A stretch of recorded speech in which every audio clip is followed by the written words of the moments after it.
महाराजा सूरजमल ब्रज विश्वविद्यालय भरतपुर के BA भाग द्वितीय वर्ष के प्रश्न पत्र द्वितीय में नियमित रूप से अध्ययनरत सभी विद्यार्थियों को नमस्कार। विद्यार्थियों, मैं आपके सामने आपके पाठ्यक्रम में शामिल 7 अंकांक की जो आपकी द्वितीय प्रश्न पत्र में चलती है पुस्तक में संकलित दूसरा अंकांक की लेकर आया हूँ। विद्यार्थियों, 7 अंकांक की शीर्षक पुस्तक का संपादक डॉक्टर भारद्वाज है और इसमें कुल 7 अंकांक शामिल हैं, जिसमें हम पहले अंकांक की चर्चा पिछले वीडियो में कर चुके हैं। इस वीडियो में हम दूसरे अंकांक की, जिसका शीर्षक है ऊषर और इसके लेखक है भुवनेश्वर प्रसाद। इनका मूल नाम है मदन मोहन श्रीवास्तव।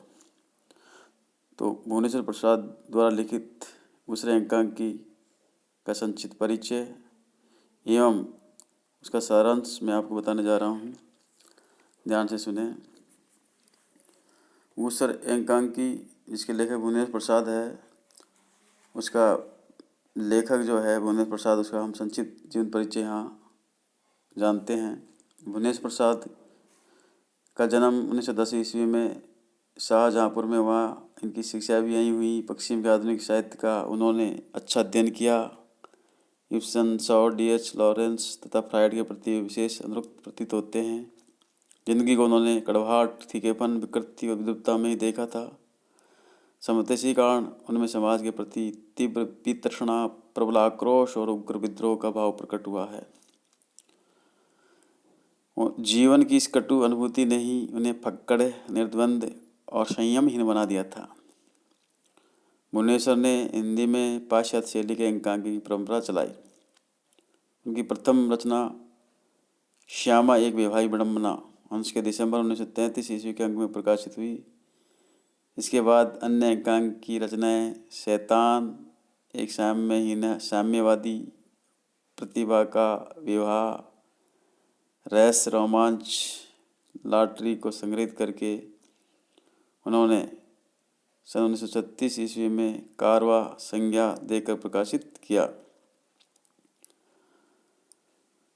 इन सभी अंकांकियों पर पश्चिम की अंकांक की शैली की छाप है। विषय वस्तु और समस्या के विश्लेषण में पश्चिम के बुद्धिवादी नाटककारों इब्सन और शॉ का प्रभाव है। परिशिष्ट में लेखक ने अपने नवीन जीवन दर्शन को प्रस्तुत करने वाले जो सूत्र वाक्य दिए हैं वे शॉ के व्यंग और फ्रायड की यौन प्रधान विचारधारा का स्मरण दिलाते हैं।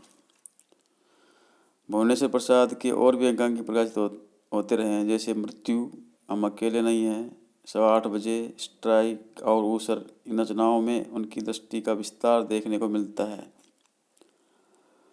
यौन समस्या तथा प्रेम के त्रिकोण से ऊपर उठकर वे समाज के दुख दर्द को भी देखने लगे। फोटोग्राफर के सामने तांबे के कीड़े में मनुष्य की बढ़ती हुई अर्थलोलुपता का उद्घाटन है। सन 1948 में उन्होंने इतिहास की कैंचुल अंकांक लिखा और इनके अनंतर उनके कई ऐतिहासिक अंकांक प्रकाशित हुए। आज़ादी की नींव, जेरूसलम, सिकंदर, अकबर तथा चंगेज खां जैसी रचनाओं में राष्ट्रीयता का स्वर भी उभरा।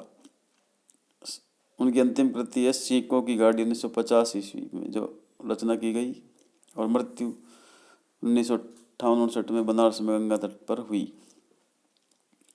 भुवनेश्वर के अंकांक की रचनाएं बड़ी सशक्त है, जिनका उल्लेख हम ऊपर कर चुके हैं। उनका सबसे पहला आकर्षण उनके काव्यात्मक, व्यंजनापूर्ण, मर्मस्पर्शी और कभी कभी चुभती शैली में लिखित रंग निर्देश है। इन रंग संकेतों द्वारा उन्होंने रंगमंच की व्यवस्था, वातावरण के निर्माण, पात्रों की निरूप योजना, उनकी चरित्रगत विशेषताओं के उद्घाटन के साथ ही अपने मूल मंतव्य नाट्य के प्रभाव को भी स्पष्ट कर दिया है। संवाद प्रारंभ होते ही संघर्ष का स्वरूप स्पष्ट होने लगता है। घटनाक्रम के घात प्रतिघातों के साथ वह तीव्र होता जाता है और चरम सीमा पर पहुंचते ही यवनी का पतन होता है। चलचित्र में उन्होंने 1-2 बातों से ही अविष्ट प्रभाव उत्पन्न कर दिया। आज के अभिजात वर्ग की दुर्बलताओं, विकृतियों और कुरूपताओं को उन्होंने कुरेद कुरेद कर नग्न कर दिया। आदर्श के घटाटोप के नीचे कितना कलुष है, कितनी गंदगी है, उनकी रचनाएं इसे प्रकट कर देती है। उन्होंने समस्याओं को बाहर भर दिया है। उत्तर उन्हें सोचना है जो स्वयं रोग ग्रस्त हैं। हमारे पाठ्यक्रम में शामिल ऊषर एकांकी के जो पात्र है उनका परिचय इस प्रकार है। इसमें एक लड़का है, गृहस्वामिनी है, युवक एक ट्यूटर है। गृहस्वामिनी वो श्रीमती शिवल है, मोटी रमणी है। गृहस्वामी युवक, मोटी रमणी, गृहस्वामिनी छोटी लड़की और 2 लड़कियां, ये इसके पात्र हैं। पाठ्यक्रम में भुवनेश्वर प्रसाद का ऊषर नामक एकांकी संकलित है। ये एक प्रसिद्ध रचना है। इसका कथानक शहरी परिवेश के उच्च मध्यवर्गीय समाज से संबंधित है। इस एकांकी में लेखक ने व्यंग किया है कि इस उच्च मध्य वर्ग के पास न तो चिंतन मनन के लिए बुद्धि है और न ही करने के लिए कोई सार्थक काम। रचनाकार ने बताया है कि यह वर्ग बाह्य आडंबरों से और अधिक खोखला हो गया। एकांकी के कथानक में मध्यवर्गीय परिवार का मनोवैज्ञानिक चित्रण हुआ है। कथानक में शास्त्रीय तत्वों का अभाव है, न तो इसमें परंपरित उतार चढ़ाव है और न ही नाटकीयता परिस्थितियाँ। यह एकांकार ने पाश्चात्य सभ्यता में लीन मध्यवर्गीय समाज की निष्क्रियता, आडंबर प्रियता, संकालु प्रवृत्ति, शोषण, यौन भावना आदि का व्यंग्यपूर्ण चित्रण प्रस्तुत किया है। ऊषर एक प्रयोगवादी एकांकी है जिसमें भुवनेश्वर प्रसाद ने स्वेर कल्पना के आधार पर उच्च वर्ग की निरर्थक और लक्ष्यहीन जिंदगी का मजाक उड़ाया। एकांकी पर पश्चिमी प्रभाव है। इस एकांकी के पात्र संपन्न वर्ग के हैं, अभिजात वर्ग के हैं, पर उनके समक्ष कोई बड़ा लक्ष्य नहीं है। उन्हें अपनी जिंदगी निरर्थक लगती है, इसलिए वे उल जुलूल क्रियाओं में व्यस्त रहते हैं, निरर्थक और अनर्गल बातें करते हैं। इन क्रियाओं में तारतम्य न होते भी निरर्थकता का तारतम्य होता है। ये चेतना प्रभाव शैली में लिखा गया एकांकी है। इसमें प्रकृतिवादी दृष्टिकोण को उजागर किया गया है। विसंगता, समसामयिक परिवेश, मानवीय संवेदना की कमी इसमें दिखाई देती है। इस प्रकार इस एकांकी का जो सारांश है वो इस प्रकार है विद्यार्थियों। उस एकांकी में एक ऐसे परिवार की मनोवैज्ञानिक कहानी प्रस्तुत है जो पाश्चात्य सभ्यता के रंग में रंगा है। ये परिवार राजनीति पर तो बहस कर सकता है, परंतु एक ट्यूटर का शोषण करने में तनक भी संकोच नहीं करता।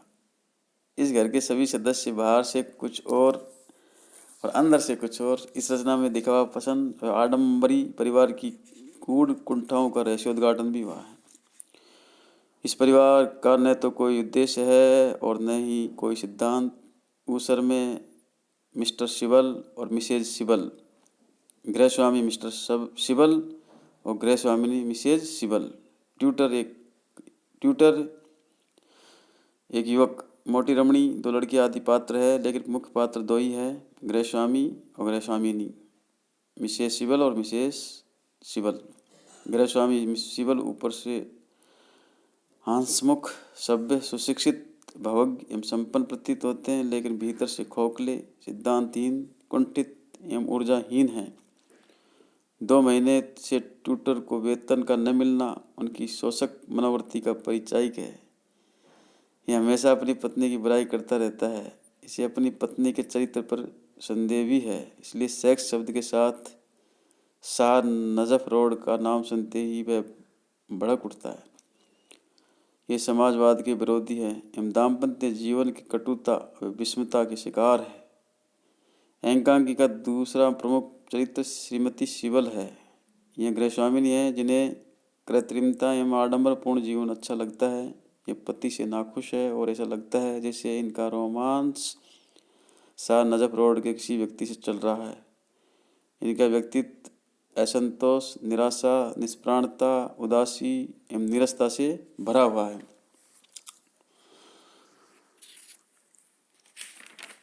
इस प्रकार विद्यार्थियों, भुवनेश्वर द्वारा लिखित एकांकी ऊषर एकांकी का मुख्य उद्देश्य पाश्चात्य प्रभाव से प्रभावित भारतीय समाज की समस्याओं का उद्घाटन करना है। एकांकी में मिसेज शिवल द्वारा विक्टोरिया की प्रशंसा करना, बड़े लड़के द्वारा यूरोप की प्रशंसा करना, पाश्चात्य संस्कृति से प्रभावित जीवन अंकित करना, उत्पत्ति का तथ्य का प्रमाण है। इसके अतिरिक्त सिद्धांत विद्याहीन निरर्थक जिंदगी एवं दिखावा पसंद खोखले जीवन को प्रस्तुत करना भी भुवनेश्वर का प्रमुख उद्देश्य रहा है। तो ये थी विद्यार्थियों भुवनेश्वर द्वारा रचित उस रैंकांकी का संक्षिप्त परिचय एवं जानकारी। इस वीडियो में इतना ही। मैं हनुमान प्रसाद मीना, सहायक आचार्य हिंदी, राजकीय स्नातकोत्तर महाविद्यालय बयाना। धन्यवाद।